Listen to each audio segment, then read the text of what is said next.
So I just finished watching a movie that made me cry more than Avengers Endgame, which I didn't think was possible, was The Wild Robot. If you haven't seen it at this point, it's going to be a spoiler review, so please save this to watch later and come back when you've seen it. Yeah, this movie made me cry like a blubbering idiot. I want to add that I potentially watched this movie in the most emotional whiplash way possible by immediately seeing the substance directly before and then just going straight into Wild Robot. Which, can I say, was like an emotionally jarring ride the entire way. I would not necessarily recommend viewing those films back to back. But if you did, I want to ask, are you okay? How are you doing? Because I feel fucking weird. I feel bizarre. If you haven't like normally gotten into animated movies or seeing family movies or kids movies, this might be a hard sell, but easier by the minute by knowing these incredible performances and the performers that are attached to this. I mean, it's an absolutely stacked cast. The main character is played by Lupita Nyong'o, who you guys know from A Quiet Place, you know from Star Wars. If you're not a Lupita Nyong'o fan, I'd be hard pressed to find somebody who's not a Pedro Pascal fan. And he really stands out in this as Fink. Just absolutely charming. And it makes me think that he can genuinely do anything, from playing this like stern, gruff asshole in Last of Us to the like most dorky fangirl of all time in Unbearable Weight of Massive Talent to this like snide, cunning, cutie little guy. I don't know if you guys know the trend of hear me out cakes, but I bet he's gonna go on somebody's hear me out cake. I bet you he is. Not mine though. Definitely not.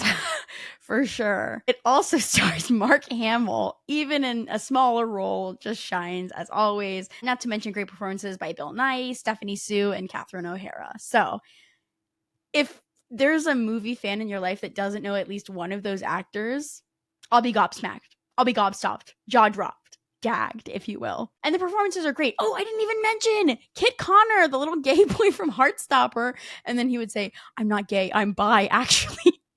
Which is a hilarious quote from the show if you haven't seen it. Anyways, amazing performances. I did cry at 3 separate times, and I will list them for you now. I first cried when Bright Bill flies away. Immediately, just sobbing. That's a me thing though, because any kind of transition, change, leaving loved ones, I'm just like in my own personal life sobbing. So that one got me when Roz is on the ship and Bright Bill follows after her, and Roz is being threatened to take her memories away. Bright Bill snuggles around her neck and is like, I love you, Mom. Tears.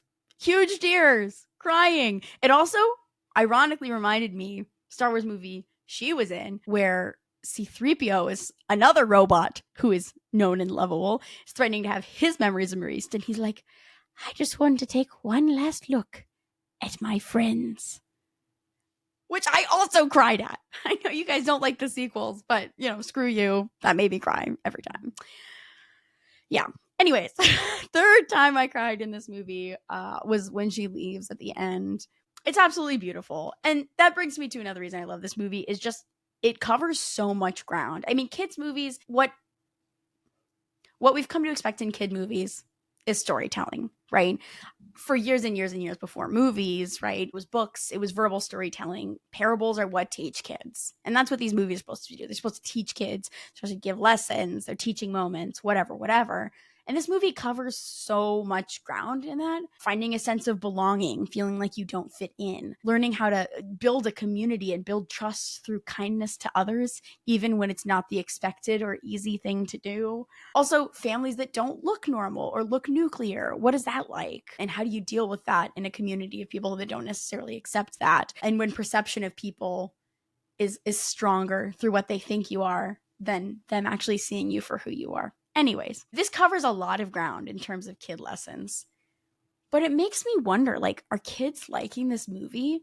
Because I loved this movie, but I think as a kid, it would be too sad for me to handle. I think the first time that Bright Bill flies away, I'd be sobbing. I'd be done. I'd be locked out. It reminds me of the time that I watched Homewards Bound with my brother, and when the cat goes over the waterfall, he sobbed so much, we never continued the movie. It was too much emotionally. I don't think I could have handled this movie at a young age. I think maybe at the earliest, like 9, but I think it would be a really hard emotional watch. And as I was coming out of the theater, this little kid was exiting behind me, and the mom was like, "Does that make you feel big feelings?" He was like, "Yeah." I was like, "Yeah, that's how I feel right now, brother. That's how I feel right now as an adult." And third of all, I want to say, I mean, at the very least, the animation style. If you're not a person who likes these kinds of movies, I mean, visually, it's stunning. It has the same kind of animation style as Puss in Boots: The Last Wish. And if you know me, you know it's one of my favorite movies. And I don't know how to describe the animation style, but it's beautiful, and it conveys a sense of like movement and dynamic that I don't know how to describe, a sense of speed. Amazing shots, like when Roz goes to touch the wall and butterflies fly away from it, or the initial chase scene between Roz and Fink. Like, it makes you feel like you're in it in the moment with the characters, and it really got me in. I mean, even the way that they animate forest fires was beautiful, stunning to me. I was shocked. Another thing I'd be remiss without mentioning would be an amazing soundtrack by Chris Bowers, who did Bridgerton, who did music for The Color Purple, and The Green Book, which was so random. I haven't thought about that movie in a long time. Unpopular opinion, I don't like that movie.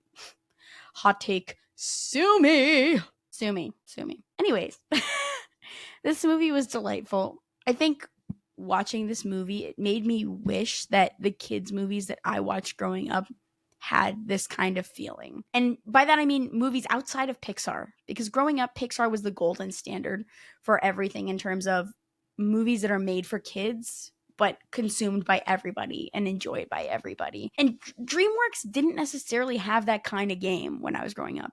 When I was, last movie that I watched DreamWorks in theaters would be Monsters versus Aliens. I'm sorry. It's not the same. And there's a lot of amazing animated features, right, that came out that are not Disney and not Pixar. But in the last couple of years, I feel like DreamWorks has really just risen to the occasion in a way that right now, Pixar and Disney aren't.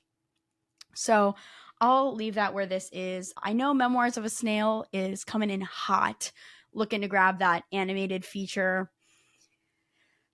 But man, I really hope, because Puss in Boots: The Last Wish was absolutely robbed. And I don't know, we'll see.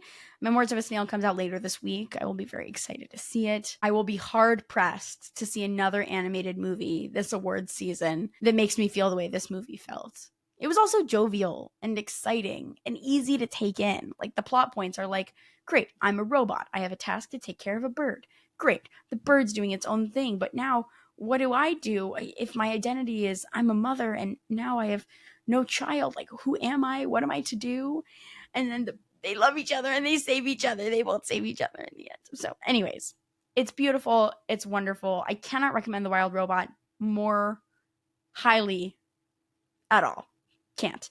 Anyways, that was a great film. If you really want to be gobstopped, watch The Substance right before. It'll make you feel like you're going bonkers. Anyways, sayonara, my friends.